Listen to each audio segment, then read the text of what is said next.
बड़ी मारूफ हदीस, और वो ये हदीस है कि हजरत उमर फारूक रज़ी अल्लाह ताला अन्हो तवाफ करते हुए हजर अस्वद के सामने जाते हैं और वो जाकर कहते हैं इन्नी रायतो रसूलुल्लाह सल्लल्लाहु अलैहि वसल्लम कि हजर अस्वद मैं जानता हूं कि तू व इन्नी लालम अन्नका हजर, मैं जानता हूं कि तू फकत एक पत्थर है और मैं तुझे क्यों देता हूं, मैं तुझे क्या देता हूं, क्यों देता हूं, इन्नी रायतो रसूलुल्लाह सल्लल्लाहु अलैहि वसल्लम, मैंने हुजूर अलैहि सलाम को देखा कि वो तुम्हें बोसा देते थे, तुमसे प्यार करते थे, अदरवाइज ला तदुर्रु वला तनफाउ, मैं ये जानता हूं कि ना तू नफा दे सकता है ना नुकसान दे सकता है। इतनी हदीस तो बड़ी मारूफ और सब लोग जानते हैं।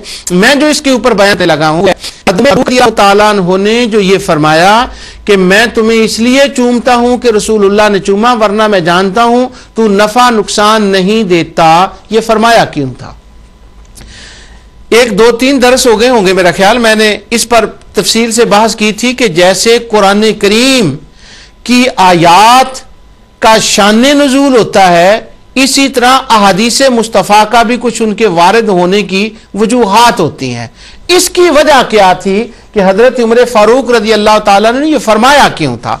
अब इसकी शरह जानने के लिए, जैसे कुरान की आयत होती है उसका शान नुज़ूल जानने के लिए हम तफासीर को पढ़ते हैं, बगवी को देखते हैं, तबरी को देखते हैं, इब्न कसीर को देखते हैं, शौकानी को देखते हैं, अल्लामा कुर्तबी की तफसीर को देखते हैं, दीगर तफासीर को। तो क्या है, इसी तरह जब किसी हदीस के वारिद होने की बात देखी जाती है कि ये क्यों है, फिर उसकी शुरूहात को देखा जाता है। अब बुखारी मुस्लिम की बेशुमार शुरूहात हैं।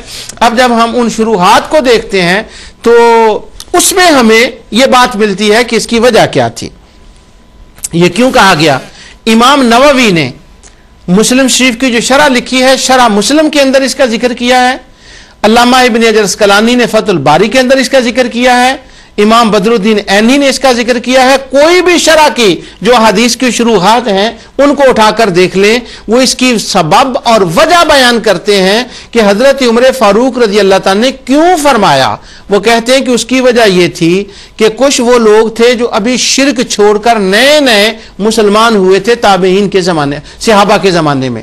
अब जब वो आए तो वो देख रहे थे कि मुसलमान हजरे अस्वद को चूम रहे हैं, हजरत उमर फारूक भी चूम रहे हैं, उसके लिए झुक भी रहे हैं, उसका बोसा भी ले रहे हैं। तो वो फरमाते हैं, ये तमाम शारहीन इमाम नववी और अस्कलानी, अब जो उन्होंने लफ्ज इस्तेमाल किए मैं वो पढ़कर आपको सुनाता हूं। वो कहते हैं बेशक अन्नल हजर के ये एक पत्थर है, ला अन्नल हजर के जो नफा और नुकसान, अन्नल हजर यनफा व युदुर्रु बिजाते ही, कि ये ला अन्नल हजरा यनफा व युदुर्रु बिजाते ही बेजाते ही बेजाते ही।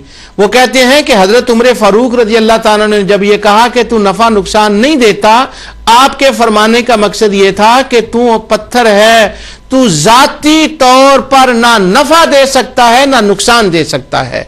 अब जरा उस बहस को पढ़िए कि ये तो अहले शिरक की तकसीम है जाती और अताई की, ये तो अहले बिदा की तकसीम है जाती और अताई की, तो हजरत उमर फारूक जाती और अताई की तकसीम फरमा रहे हैं।